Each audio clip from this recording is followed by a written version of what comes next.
پہلا سوال، سب سے پہلا پرچہ، سب سے پہلا امتحان وہ نماز کا ہوگا۔ جو انسان نماز کے اندر فیل ہو گیا، دوسری عبادات میں فیل تصور کیا جائے گا۔ جو انسان نماز کے اندر فیل ہو گیا، دوسری عبادات میں فیل تصور کیا جائے گا، اس کے اعمال نامے چیک ہی نہیں کیے جائیں گے۔ یہ تیسرا خسارہ ہے نماز کو چھوڑنے کا، نماز کو ترک کرنے کا۔ اور حضرات، چوتھا خسارہ، چوتھی ذلت، چوتھی رسوائی، چوتھا غبار، چوتھا عذاب نماز کو ترک کرنے کا یہ ہے، نماز کو چھوڑنے کا یہ ہے۔ انسان اسلامی برادری سے اس کا رشتہ ٹوٹ جاتا ہے۔ اس پر بے شمار دلائل موجود ہیں، قرآن کے اندر بھی، پیغمبر علیہ السلام کے فرامین کے اندر بھی، لیکن میں انتہائی اختصار کے ساتھ عرض کر رہا ہوں۔ تو اسلامی برادری سے اس کا رشتہ ٹوٹ جاتا ہے۔ اللہ کے رسول علیہ السلام نے فرمایا، حضرات میں اس نبی کی بات کرتا ہوں جس کے اشاروں سے جنت کے دروازے کھلنے ہیں، میں اس نبی کی بات کرتا ہوں جس کی مغفرت کا اعلان اللہ نے قرآن میں کر دیا، میں اس نبی کی بات کرتا ہوں جس کے اگلے پچھلے سارے گناہ معاف ہیں، میں اس نبی کی بات کرتا ہوں جس کے اشاروں سے جنت کے دروازے کھلنے ہیں، میں اس نبی کی بات کرتا ہوں جو حوض کوثر کے سردار ہیں، میں اس نبی کی بات کرتا ہوں جو سید الاولین والآخرین ہے، میں اس نبی کی بات کرتا ہوں جس کے سر کے اوپر ختم نبوت کا تاج رکھا گیا، میں اس نبی کی بات کرتا ہوں جس پر دین اور ہدایت کی بات آ کر ختم ہوتی ہے۔ اس نبی نے کیا فرمایا؟ من ترک الصلاۃ متعمدا فقد کفر، جس نے جان بوجھ کے ایک نماز چھوڑی، من ترک الصلاۃ متعمدا فقد کفر، جس نے جان بوجھ کے ایک نماز چھوڑی۔ حضرات، 2-4 کی بات نہیں ہے، 8-10 کی بات نہیں ہے، 14-16 کی بات نہیں ہے، 20-40 کی بات نہیں ہے، 50-100 کی بات نہیں ہے، اور ساری زندگی نمازیں ہضم کر جانے کی بات نہیں ہے۔ ایک نماز چھوڑی، اسلامی برادری سے اس کا رشتہ ٹوٹ جاتا ہے۔ نماز دین کا ستون ہے۔ جس طرح ستون گر جانے سے عمارت گر جاتی ہے، نماز چھوڑنے سے دینداری رخصت ہو جاتی ہے، اور نماز کی دین میں وہ حیثیت ہے جو جسم میں سر کی ہے۔ اور پیغمبر علیہ السلام کے دور کے منافق لوگ بھی اپنے نفاق کو چھپانے کے لیے پیارے پیغمبر کے پیچھے نمازیں پڑھتے تھے، اس وجہ سے کہ ہمیں مسلمان باور کیا جائے۔ ہم اپنے آپ کو مسلمان کہلوانے کے لیے اللہ کے رسول علیہ السلام کے پیچھے نمازیں پڑھتے تھے۔ ان کو بھی پتا تھا اگر ہم آپ کے پیچھے جماعت کے ساتھ نماز ادا نہیں کریں گے، ہمیں اسلامی برادری میں اکاؤنٹ اور شمار نہیں کیا جائے گا۔ یہ چوتھا خسارہ ہے، چوتھی ذلت ہے، چوتھی رسوائی ہے نماز کو چھوڑنے کی۔ اور پانچواں خسارہ، پانچویں ذلت، پانچویں رسوائی، پانچواں وبال، پانچواں عذاب نماز کو چھوڑنے کا یہ ہے۔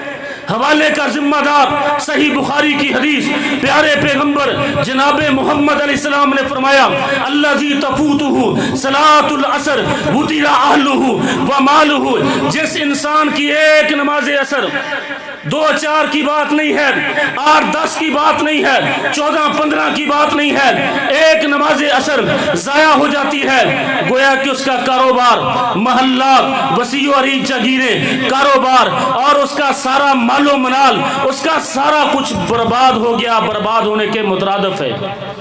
جو جس شخص کی ایک نماز رہ جاتی ہے، میرا آپ سے یہ سوال ہے، ٹھنڈے دل سے سوچنا، جو شخص نماز پڑھتا ہی نہیں ہے اس کے لیے کیا ہے؟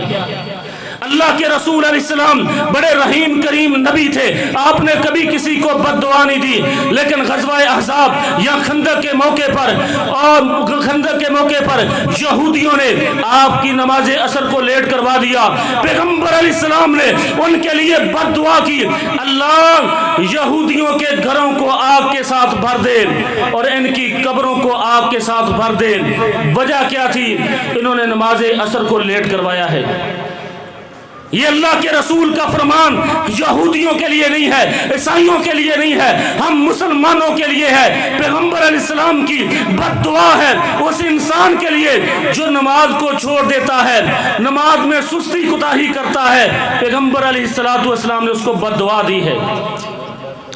اور صبح کی نماز کے متعلق نبی علیہ الصلوۃ والسلام نے فرمایا لقد حممت، یقیناً میں نے ارادہ کیا ایک آدمی کو حکم دوں وہ اذان کہے اور دوسرے آدمی کو حکم دوں یا الناس وہ لوگوں کی امامت کروائے، اور پھر میں محمد علیہ السلام اپنے ہاتھ کے اندر آگ کا انگارہ پکڑوں اور ان لوگوں کے گھروں کی طرف جاؤں جو نماز کے لیے حاضر نہیں ہوئے، اور میں محمد علیہ السلام ان کے گھروں کو آگ کے ساتھ جلا دوں اور ان کو بھی آگ کے ساتھ جلا دوں۔ اتنا غصہ ہے بے نمازی کے اوپر جو بے نماز ہے، نماز کو ترک کر دیتا ہے۔ اور پیارے پیغمبر نبی علیہ السلام کا یہ بھی فرمان ہے، صحیح بخاری کی حدیث ہے، انتہائی توجہ کے ساتھ سننا، غور کے ساتھ سننا۔ اللہ کے رسول نے فرمایا جو شخص فجر کی نماز نہیں پڑھتا، شیطان اس کائنات کا سب سے پلید ہے، شیطان جیسا کوئی پلید نہیں ہے۔ فرمایا جو نماز ادا نہیں کرتا سویا رہتا ہے، شیطان اس کے کان اور ناک کے اندر، اس کے منہ کے اندر پیشاب کر دیتا ہے۔ یہ پانچواں خسارہ ہے نماز کو چھوڑنے کا، نماز کو نہ ادا کرنے کا۔ پانچواں خسارہ اور پانچویں ذلت یہ ہے کہ انسان گویا کہ اس کا کاروبار، محلات سارے کا سارا برباد ہو گیا۔ حضرات چھٹا خسارہ، چھٹی ذلت، چھٹی رسوائی، چھٹا وبال، چھٹا عذاب نماز کو چھوڑنے کا یہ ہے، نماز چھوڑنا تو دور کی بات ہے، نماز میں کوتاہی کرنا، سستی کرنا، غفلت کرنا، وقت کے اوپر ادا نہ کرنا، پابندی کے ساتھ ادا نہ کرنا اور صحیح طریقے پر ادا نہ کرنا، اس کو بھی ہلاکت کہا گیا ہے۔ یہ میری بات نہیں ہے، اللہ کے قرآن کا فیصلہ ہے، 30واں پارہ ہے، سورۃ المعون ہے۔ فرمایا فویل للمصلین، ہلاکت ہے، بربادی ہے، تباہی ہے، ویل ہے، جہنم ہے، جہنم کے گڑھے ہیں، آگ ہے، گرم چشمے ہیں ان نمازیوں کے لیے جو نماز میں سستی کرتے ہیں، کوتاہی کرتے ہیں، غفلت سے کام لیتے ہیں، ان نمازیوں کے لیے ہلاکت اور بربادی ہے۔ میرے محترم بھائیوں، میرے سوال کا جواب دینا، جو نماز میں سستی کرتے ہیں ان کے لیے ہلاکت ہے، جو سرے سے نماز پڑھتا ہی نہیں اس کے لیے کیا ہوگا؟ میں اپنے باپ دادا کے دین کی دعوت دینے نہیں آیا، آپ کو پریشان کرنے نہیں آیا، آپ کو ڈرانے نہیں آیا۔ رب کعبہ کی قسم ہے، مسجد میں بیٹھا ہوں، میرے دل کی صرف ایک تمنا ہے، ایک حسرت ہے، یہ خوبصورت چہرے جہنم کی آگ سے بچ جائیں، یہ خوبصورت چہرے جہنم کی آگ سے بچ جائیں۔ سورۃ مریم پارہ نمبر 16 آیت نمبر 59، فخلف من بعدہم خلف اضاعوا الصلاۃ، اللہ پاک فرماتے ہیں جن لوگوں نے نماز کو ضائع کر دیا، قیامت کا دن ہوگا، جہنم کے اندر وادی غی ہے، وہ وادی غی اس وادی کو کہتے ہیں، مفسرین تفسیر کرتے ہیں جہاں جہنمیوں کی پیپ اور خون بہہ کے آ رہا ہوگا۔ یہ چھٹا خسارہ ہے، چھٹی ذلت ہے، چھٹی رسوائی ہے، چھٹا وبال ہے نماز کو چھوڑنے کا۔ اور ساتواں خسارہ، ساتویں ذلت، ساتویں رسوائی، ساتواں وبال نماز کو چھوڑنے کا یہ ہے، نبی علیہ السلام نے فرمایا، مسند احمد کی حدیث ہے، میری آخری باتیں ہیں، نبی علیہ السلام نے فرمایا من لم یحافظ علیہا لم تکن لہ نورا، جو شخص نماز نہیں پڑھتا کل قیامت کا دن ہوگا، فرعون کے ساتھ ہوگا، حمان کے ساتھ ہوگا۔ اتنا غصہ ہے پیغمبر علیہ السلام کو بے نمازی کے اوپر، کل قیامت کا دن ہوگا، فرعون کے ساتھ ہوگا، حمان کے ساتھ ہوگا۔ میرے محترم بھائیوں، قیامت کے دن صرف دو گروہ ہوں گے، ایک انبیاء علیہ السلام کا گروہ ہوگا، فرعون کا گروہ ہوگا، ابو جہل کا گروہ ہوگا۔ کیا ہم میں سے کوئی آدمی اس بات کو پسند کرتا ہے کہ کل قیامت کا دن ہو ہم فرعون کے گروہ میں کھڑے ہوں؟ ہم میں سے ہر آدمی یہ چاہت کرتا ہے، تمنا کرتا ہے کل قیامت کا دن ہو ہم محمد علیہ السلام کے ساتھ کھڑے ہوں۔ جو شخص کل قیامت کا دن ہے نبی علیہ السلام کے ساتھ کھڑا ہونا چاہتا ہے، میں بات کو ختم کرنے والا ہوں، وہ ہاتھ کو کھڑا کرے۔ جو شخص یہ چاہتا ہے میں انبیاء علیہ السلام کے ساتھ کھڑا ہوں گا، میں عائشہ صدیقہ کے ساتھ کھڑا ہوں گا، وہ ہاتھ کو کھڑا کرے اور آج کے بعد یہ وعدہ کرے انشاءاللہ الرحمن نماز کو نہیں چھوڑیں گے۔ کیا وعدہ کرتے ہیں تمام بھائی؟ اور آٹھواں خسارہ، آٹھویں ذلت یہ ہے، ٹائم بھی انتہائی مختصر ہے، انشاءاللہ الرحمن 1-2 منٹ کے اندر میں اپنی بات کو ختم کرتا ہوں۔ آٹھواں خسارہ نماز کو چھوڑنے کا یہ ہے، نبی علیہ السلام نے فرمایا کل قیامت کا دن ہوگا، اس کے سر کو پتھروں کے ساتھ کچلا جائے گا۔ اور 9واں خسارہ، 9ویں ذلت، 9ویں رسوائی اور وبال یہ ہے، میدان معاشر قائم ہوگا، جو لوگ دنیا میں سجدہ نہیں کرتے تھے اللہ سب لوگوں کو سجدے کے لیے بلائیں گے، وَيُدْعَوْنَ، اللہ تعالیٰ سجدے کے لیے بلائیں گے، جو دنیا کے اندر سجدہ نہیں کرتا تھا کل قیامت کا دن ہوگا، اللہ تعالیٰ کے سامنے جھک نہیں سکیں گے۔ تو آؤ میرے محترم بھائیوں، یہ اللہ کے گھر میں بیٹھ کر وعدہ کریں، انشاءاللہ الرحمن نماز ہم پابندی کے ساتھ ادا کریں گے۔ جزاکم اللہ خیرہ، بارک اللہ۔ دو بھائی